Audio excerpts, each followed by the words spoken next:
मैदान करबला में हुसैन का हर खैमा भरा हुआ है। हुसैन का ये जुमला याद रखे, हुसैन का हर खैमा भरा हुआ है। कई भाई हैं, कई बच्चे हैं, कई भतीजे हैं, कहीं यार है, कहीं आवान व अंसार हैं। इतने में मेरे मौला एक हुजरे में इशा की नमाज के बाद सारे साथियों को जमा करते हैं। जमा करने के बाद अपने साथियों में खुतबा देते हैं। जरा देखो, अगर किसी का साथी बनना है तो हुसैन के साथियों की तरह बनो। मौला हुसैन अपने साथियों को बुलाकर कहते हैं, देखो आप लोगों को पता है कि नाना ने कहा था कि मेरा हुसैन करबला में शहीद होगा। वो कल का दिन है, वो दिन आ गया है। ये मेरे खून के प्यासे हैं, ये मुझे शहीद कर देंगे, उसके बाद ये ठंडे बैठ जाएंगे। इसलिए मैं अपने घर वालों से भी कहता हूं, अपने भाई भतीजों से भी कहता हूं, अपनी बीवियों से भी कहता हूं, अपनी बीवियों से कहता हूं, कोई अली अकबर का हाथ पकड़े, कोई कासिम का हाथ पकड़े, कोई असगर को गोद में ले, मैं चिराग बुझा दूंगा। ये सब निकल करके चले जाएं। साथियों से, आवान और अंसार से कहता हूं, ये सब चले जाएं। वो मेरे खून के प्यासे हैं। दिन तड़कने से पहले, दिन निकलने से पहले तुम लोग दूर चले जाना। ये मुझे पाएंगे, ये शहीद कर देंगे, मेरा मकसद पूरा हो जाएगा, उनका मकसद पूरा हो जाएगा, तुम्हारी जानें बच जाएगी। उस वक्त मौला ने खुतबा दिया और खुतबा देने के बाद चलता हुआ चिराग आपने अपने हाथों से बुझा दिया। चिराग बुझ गया। इमाम अली मकाम ने कहा, मैंने आंखें बंद कर ली है, चिराग बुझा दिया है, अंधेरे में निकल करके चले जाओ जिसको जाना है। लेकिन उस हुजरे के अंदर तो, उस खैमे के अंदर तो आंसुओं की सिसकियों की आवाज बढ़ती जाती है।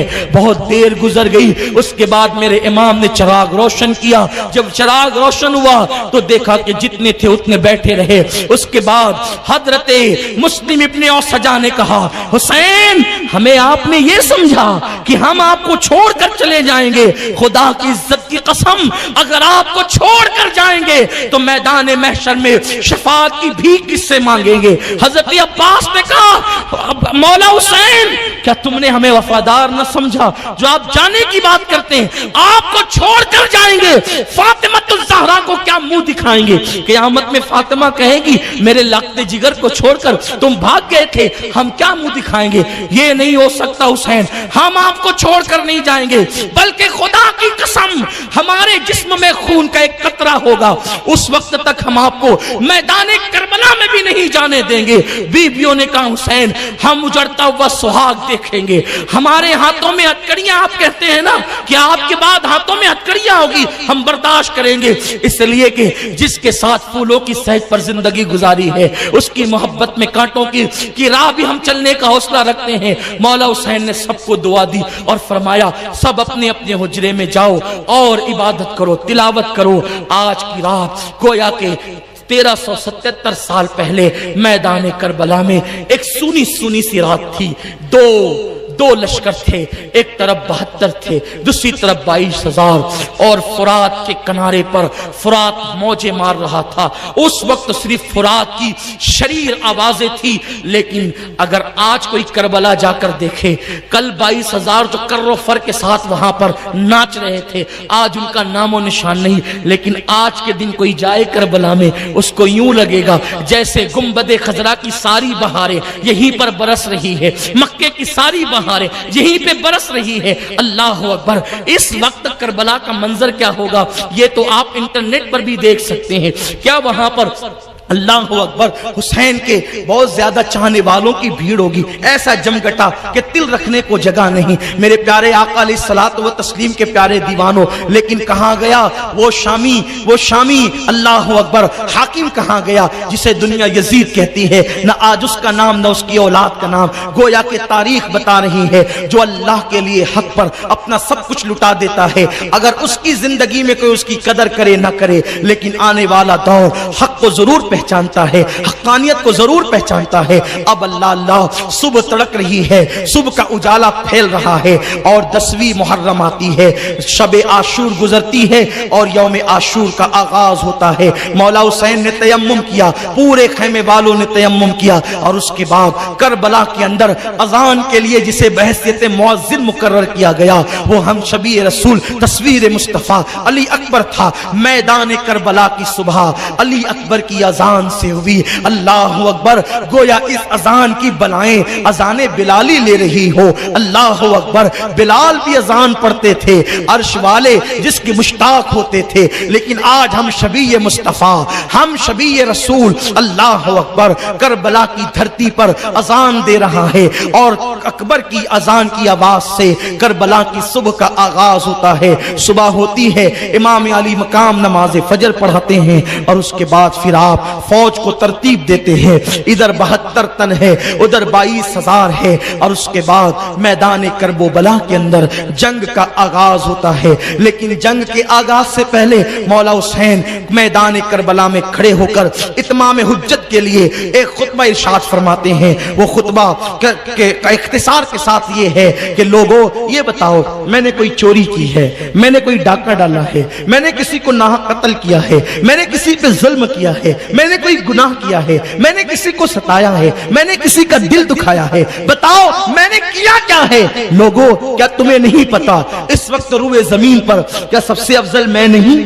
इमाम अली मकाम ने अपनी फजीलत खुद बयान की, इसलिए कि जब लोग फजीलत भूल जाएं तो मौला हुसैन अपनी जिम्मेदारी महसूस कर रहे थे। फरमाया, बताओ इस वक्त रसूल पाक का हकीकी नवासा रूए जमीन पर क्या मेरे सिवा कोई है? कोई है? क्या मैं फातिमा का बेटा नहीं? क्या मैं अली का लखते जिगर नहीं? जाके पूछो, इस वक्त जाबिर इब्ने अब्दुल्ला मौजूद है, इस वक्त अकाबिर सहाबा की औलादें मौजूद है जिन्होंने अपने कानों से सुना और जिन्होंने अपने बाप दादाओं से अपने कानों से सुना कि रसूलुल्लाह ने फरमाया, हुसैन और मिन्नी वाना मिनल हुसैन, हुसैन मुझसे, मैं हुसैन से, मैं वही हूं जिसको नबी सूंघते थे, मैं वही हूं जिसको नबी चूमते थे, मैं वही हूं जिसके लिए सजदे तवील करते थे। एक बदबख्त जिसका नाम इब्ने अशअत था, इब्ने अशअत ने कहा, हुसैन तू रसूलुल्लाह की औलाद नहीं। उस बदबख्त देखा, ये ताना यजीदियों का नया नहीं है, हुजूर की औलाद को कहता है। मौला हुसैन ने उसको घूर के देखा और आसमान की तरफ नजर उठाई, अल्लाह इसको बता दे ये मुझे रसूलुल्लाह की आल होने से इनकार करता है। उस वक्त उसको बैतुल खला की हाजत लगी और वो गया और जब वो बैठा तो उसकी शर्मगाह पर एक बिच्छू ने डंक मारा और उसी बेपर्दगी के आलम में मैदान में तड़पता रहा। उसी हालत में वो मौत के घाट उतरा। बताया, असहाबे हुसैन ने देखो, आंखों से देखो, हुसैन को मजबूर न समझना। हुसैन सिर्फ आसमान की तरफ देख ले तो यूं अजाब उतरता है, हुसैन मजबूर नहीं है। उसके बाद मौला हुसैन ने फरमाया कि लोगों, मेरे खून से अपने हाथों को रंगीन मत करो, रसूलुल्लाह ने मेरी फजीलत बयान की है। तो उस वक्त शिमर ने कहा, हुसैन तुम जो कह रहे हो हमको कुछ समझ में नहीं आता। तो हजरत जहीर बजली फरमाते हैं, ओ बदबख्त कुत्ते, अल्लाह ने तेरे दिल पे मोहर लगा दी है, इसलिए तुझे कुछ सुझाई नहीं देता। नवासे रसूल को तू कहता है मुझे कुछ सुझाई नहीं देता, मुझे कुछ सुनने में नहीं आता। किसी बदबख्त ने कहा, हुसैन ये तकरीर की जगह नहीं है, या बैअत करो या जंग करो। मौला हुसैन ने फिर वापस अपने घोड़े को एड़ लगाई और आप खेमे में पहुंचे और फिर जंग का आगाज हुआ। सबसे पहले शहीद मैदान करबला के हजरत अब्दुल्ला इब्ने उमैर कल्बी है, ये गए और ये मैदान करबला में इमाम हुसैन की तरफ से पहले शहीद है। उसके बाद हजरत हुर गए। ये हुर कौन है? हुर आप जानते हैं, यही 1000 का लश्कर लेकर इमाम हुसैन को गिरफ्तार करने आए थे।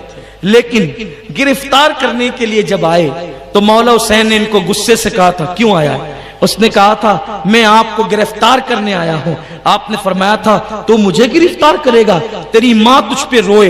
मेरे मौला हुसैन ने कहा, तेरी माँ, जब गुस्से में अरब आते थे तो सख्त जुमला किसी को कहते थे, ये कहते थे तेरी माँ तुझ पे रोए। तो आपने फरमाया तेरी माँ तुझ पे रोए, तो लोगों के लिए बहुत बड़ी गाली, गोया के लोग समझते थे कि मुझे इतनी बड़ी बात कह दी मेरी माँ का नाम लेकर कि मेरी माँ मुझ पे रोए। तो उसने कहा, हुसैन अगर ये जुमला अरब का कोई बहादुर भी कहता ना तो मैं पलट करके उसको यही कहता, लेकिन आपकी अम्मी इतनी मोहतरम है कि इस मौके पर मैं आपकी माँ का नाम भी नहीं ले सकता, आपकी माँ बिनते रसूल हैं, शहजादी रसूल है, मलका फिरदौस से बरी है, इसलिए मैं उनका नाम इस मौके पर न लूंगा। तो इमाम अली मकाम ने तो फिर उसको नजरअंदाज किया और वो करबला तक लाया। अल्लाह को ये अदा हुर की इतनी पसंद आ गई कि जो फातिमा के नाम का एहतराम करता है वो यजीदी के खैमे में रहे, अल्लाह को गवारा नहीं। ऐन जंग के मौके पे अल्लाह ने हुर को पलटने की तौफीक अता फरमाई और हुर वापस इधर आ गए, यजीदियों को छोड़ के इस तरफ आ गए, ऐन जंग में इधर आ गए और कहा मौला मुझे माफ कर दो। मौला हुसैन ने कहा जा माफ किया, जितनी गलतियां की सब माफ किया और यह भी फरमाया इससे पहले जो तू गुनाह कर चुका जा अल्लाह ने उसको भी माफ कर दिया और मैं तुझे जन्नत की बशारत देता हूं। और हुर जो है लड़ने के लिए गए और खूब कत्ल किया लोगों को, वापस आए, कहा मौला आप राजी हैं? फरमाया कि मैं तुझसे राजी हूं और तू जहन्नम से आजाद है, हुर है, तेरी माँ ने तेरा नाम हुर रखा आजाद, जा तू जहन्नम से आजाद है। उसके बाद फिर पलट करके गए और चारों तरफ से घेर लिए गए और फिर शहीद हो गए। हजरत कैस शहीद हुए, मुस्लिम इब्ने औसजा शहीद हुए, हजरत हारिस शहीद हुए, इस तरीके से हबीब शहीद हुए। ये शहादत का सिलसिला चलता रहा जब तक के आवान और अंसार हुसैन मौजूद रहे। किसी भी खानदान के फर्द को उन लोगों ने मैदान करबला में जाने नहीं दिया। जब सारे गुलाम शहीद हो गए तो अब बारी हाशमी नौजवानों की आई।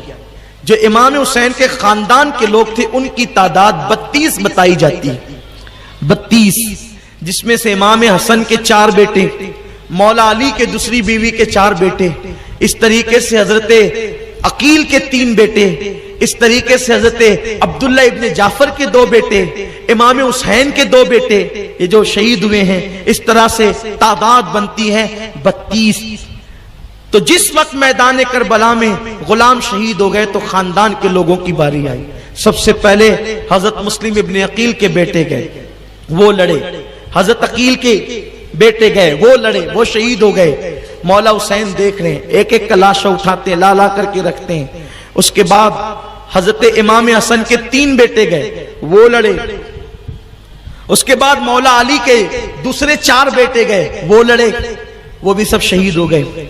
तो अब जब चुनिंदा लोग अब बचे, सारे खैमे खाली हो गए, चंद नफूस बचे।